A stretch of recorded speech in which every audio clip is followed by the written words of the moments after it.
നമസ്കാരം. രാഷ്ട്രീയ സ്വയംസേവക സംഘത്തിന്റെ മേധാവിയോട് പൂജനീയ സർസംഘ് ചാലകനോട് ചോദിക്കുന്നു, വനിതകൾ, സ്ത്രീകളുടെ പങ്ക് ആർ എസ് എസിൽ എന്താണ്? അല്ലെങ്കിൽ സ്ത്രീകൾ ഏത് രീതിയിൽ ആർ എസ് എസുമായി ബന്ധപ്പെട്ടും ആർ എസ് എസിന്റെ മറ്റ് ഘടകങ്ങളുമായി ബന്ധപ്പെട്ടും പ്രവർത്തിക്കുന്നു എന്ന് ചോദിക്കുകയാണ്. ദുർഗാവാഹിനിയെക്കുറിച്ചോ ഭാരതീയ ജനതാ മഹിളാ മോർച്ചയെക്കുറിച്ചോ ഒന്നും കാര്യമായി അറിയാൻ വയ്യാത്ത ഒരു മാധ്യമ പ്രവർത്തകയാണ് ഈ ഒരു ചോദ്യം ഉന്നയിച്ചത്. ഒരു സ്ത്രീയാണ് ഈ ചോദ്യം ഉന്നയിച്ചത്. എന്തൊക്കെയായാലും എന്താണ് ആർ എസ് എസിലെ സ്ത്രീ സാന്നിധ്യം, സ്ത്രീ പങ്കാളിത്തം എന്നത് പൂജനീയ സർസംഘ് ചാലക് മോഹൻജി ഭഗവത് തന്നെ അവരോട് പറയുകയാണ്. വളരെ ചെറിയ 4-5 മിനിറ്റ് നീളുന്ന ഒരു വീഡിയോയാണ് ഈ ഇദ്ദേഹത്തിന്റെ ഈ ഒരു മറുപടി. എന്തായാലും ഈ ഒരു മറുപടി കൊണ്ട് അവർക്ക് ഈ ചോദ്യം ചോദിച്ചവർക്കും ഇത് കേൾക്കുന്നവർക്കും ഒക്കെ കാര്യങ്ങൾ മനസ്സിലായിട്ടുണ്ട്. സ്ത്രീ ശക്തി എന്നാൽ, നാരീ ശക്തി എന്നാൽ എന്താണ്? സ്ത്രീകൾ രാഷ്ട്രത്തിനു വേണ്ടി എങ്ങനെ സ്വയം സമർപ്പിച്ചു, ആ ചരിത്രമുണ്ട്. ഇപ്പോഴും സ്ത്രീകൾ സജീവമാണ്. ലോകമെമ്പാടുമുള്ള രാഷ്ട്രീയ സ്വയംസേവക സംഘത്തിന്റെ ശാഖകളിൽ എങ്ങനെ പ്രവർത്തിക്കുന്നു, വിവിധ ക്ഷേത്രങ്ങളിൽ എങ്ങനെ പ്രവർത്തിക്കുന്നു, ഏതൊക്കെ തരത്തിൽ പ്രവർത്തിക്കുന്നു, സ്ത്രീകൾക്ക് വേണ്ടി സ്ത്രീകൾ തന്നെ പ്രവർത്തിക്കുന്നതിനെ കുറിച്ചും ഒക്കെ തന്നെ പൂജനീയ സർസംഘ് ചാലക് വിശദമായി തന്നെ ആ മാധ്യമ പ്രവർത്തകയ്ക്ക് പറഞ്ഞു കൊടുത്തു. क्या संघ का विचार और उसका कार्य समाज के सभी वर्गों के लिए समान रूप से प्रासंगिक है? और उससे ही जुड़ा हुआ और एक सवाल है मेरा कि संघ में महिलाओं के भागीदारी को लेके अक्सर सवाल उठते हैं, उसके बारे में आपका क्या कहना है? तो एक व्यवस्था उस समय बनी कि राष्ट्र सेविका समिति संगठन का काम महिलाओं में करेगी, वो अभी चल रही है। उसके बारे में ये तय है कि समिति जब हमको कहेगी कि अब आप भी इसमें उतरिए, तब हम उतरेंगे। दूसरी बात है कि संघ का कार्यक्रम शाखा का वो पुरुषों के लिए है, लेकिन उस कार्यक्रम को देखने में महिलाएं भी आ सकती है, आती भी है। संघ का संस्कार घर में लगाने में महिला पुरुष दोनों की भागीदारी है, महिलाओं की अधिक है। इस अर्थ में संघ जो चलता है वो केवल कार्यकर्ताओं के भरोसे नहीं चलता। तो हमारी माता बहनें भी घर घर की कुछ हाथ लगाती है, इसलिए वो चल रहा है। नहीं तो एक संगठन खड़ा करने के लिए डॉक्टर साहब को घर घर जाओ ये कहने की जरूरत ही नहीं थी। हम मेंबर बना लेते, पुरुष काम कर, नहीं तो भी ऐसे ही कर रहे हैं मेंबर, यानी पुरुष ही काम कर रहे हैं बाहर जो दिखता है वो। लेकिन घर में जाने की जरूरत क्या है? तो भाई ये एक संगठन खड़ा करने की बात नहीं, समाज परिवर्तन की बात है।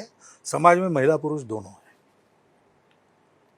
तो संघ के एक बार विनोबा जी ने कहा था कि हम असभ्य सभ्य है संघ के, यानी सभा में न आने वाले। वैसे संघ की सभा में न आने वाली सभासद हर घर की, स्वयंसेवक के घर में जितनी महिलाएं हैं उतनी महिलाएं संघ की स्वयंसेवक है। ये मैंने पहले भी एक बार कहा है, वो है। और इसके चलते बाकी स्वयंसेवक जो काम कर रहे हैं उसमें महिला पुरुष दोनों हैं। अब उन संगठनों के प्रतिनिधि सभा में आते संघ की, तो माता बहनें भी उसमें है शामिल। तो वहाँ के विचार में भी वो सुझाव रखती है, प्रस्ताव में संशोधन ये सब करती है। महिलाओं के बारे में जो प्रस्ताव हमने पास किया था वृंदावन की बैठक में, वो राष्ट्रीय सेविका समिति, महिला समन्वय, स्त्री शक्ति, इन सबको दिखाकर बाद में पास किया। तो उनकी सहभागिता तो है, और जिन जिन संगठनों में वो अब है उन संगठनों में निर्णय के बारे में, क्रियान्वयन के बारे में, नेतृत्व के बारे में बराबरी का सहभाग उनका हो, ये हमारा प्रयास भी है। और उन सब महिलाओं ने मिलकर, अभी देश के इतिहास में हुआ नहीं था आज तक इतना व्यापक सर्वे महिलाओं की स्थिति का किया है, जिसको शासन ने भी स्वीकार किया है। तो उसके आधार पर काम भी करेगी। तो इन सब बातों में राष्ट्रीय स्वयंसेवक संघ का समर्थन उनके साथ है, सहायता उनके साथ है। इसके चलते पिछले वर्ष सारे देश में बहुत बड़े बड़े महिला सम्मेलन जिला स्तर तक, विभाग स्तर तक हुए, और लाखों महिलाएं एकत्रित आकर उन्होंने एक महिला विमर्श के बारे में विचार किया।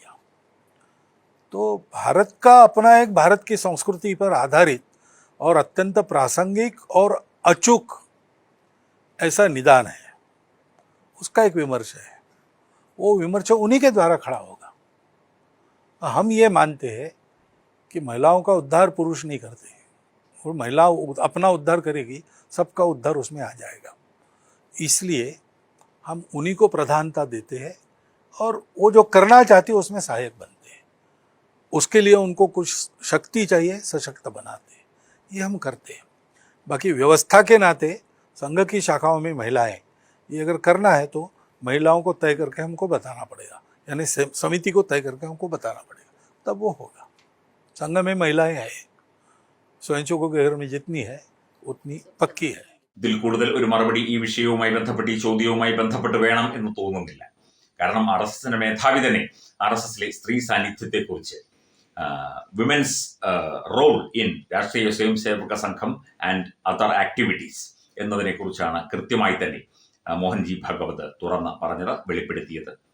ഇത് പലപ്പോഴും പലരും ചിന്തിച്ചിട്ടുള്ള വിഷയമായിരിക്കാം. സ്ത്രീകൾ ഇതിലേക്ക് മുഖ്യധാരയിലേക്ക്, RSSന്റെ മുഖ്യധാര പ്രവർത്തനത്തിലേക്ക് കടന്നു വരുന്നില്ലേ, അങ്ങനെ ഇല്ലേ, അങ്ങനെ ഒരു സംവിധാനം ഇല്ലേ എന്നുള്ള സംശയം പലർക്കും തോന്നാം. അപ്പം സ്ത്രീപക്ഷവാദികൾ ചിലപ്പോൾ ചോദിച്ചേക്കാം, എന്താണ് സ്ത്രീകൾക്ക് പ്രാധാന്യമില്ലേ എന്ന് ചോദിച്ചേക്കാം. എല്ലാത്തിനും ഉത്തരം പൂജനീയ സർസംഘചാലക് ഈ ഒരൊറ്റ മറുപടിയിലൂടെ പറഞ്ഞു കഴിഞ്ഞു.